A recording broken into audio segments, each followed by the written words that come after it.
The coastal bend has lost a leader in the church community. And in Mathis, an 18-year-old man is recovering in the hospital this morning. Blood donations from the coastal bend are on their way to victims of the fertilizer explosion. In Pennsylvania, the 10-year-old girl whose family fought to change the rules for organ transplants has finally received new lungs. And in Louisiana, at least one person is dead and more than 70 others injured after a chemical plant explosion. Officials say they believe they have accounted for all the 600 people who were inside at the time of the blast. The plant sits along the Mississippi River between Baton Rouge and New Orleans. Residents living within a 2-mile radius have been told to stay inside. The cause of the blast. Alice detectives are looking into a possible link between 2 armed robberies that occurred within 45 minutes of each other.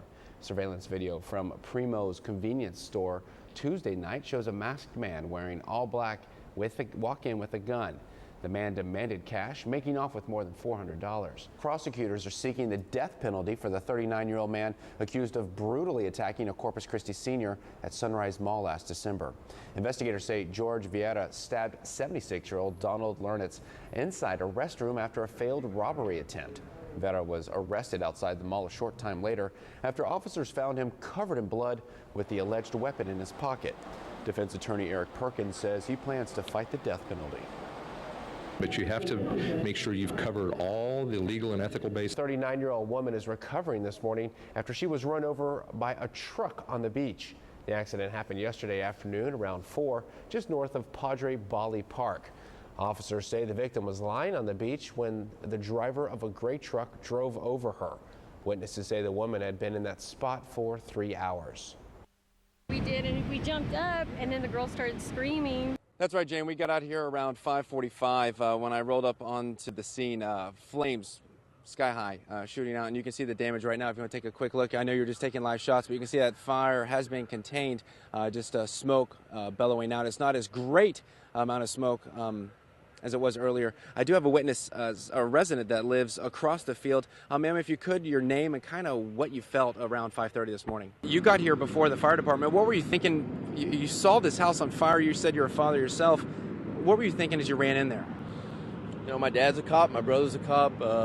Just kind of grew up to try to help out if we could. So I'm reading here about bus loading points in South Texas, Corpus Christi, Victoria, Kingsville, Rockport, a whole series of bus stops and loading points here. It's in our hurricane guide.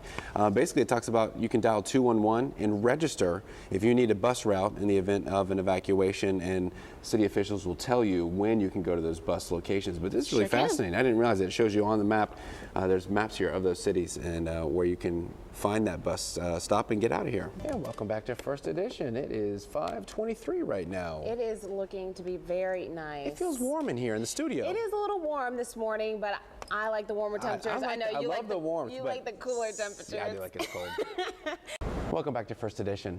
Tide monitoring stations have been set up along the coast to protect Texas's most valuable resources, its residents, from a hurricane. Please welcome James Rizzo. He's the Assistant Director of Operations for the Blucher Institute. Sir, it's a pleasure having you on. We've seen you on the news before. You're a big player over at the Island University. Talk about your partnership and what Tycoon is.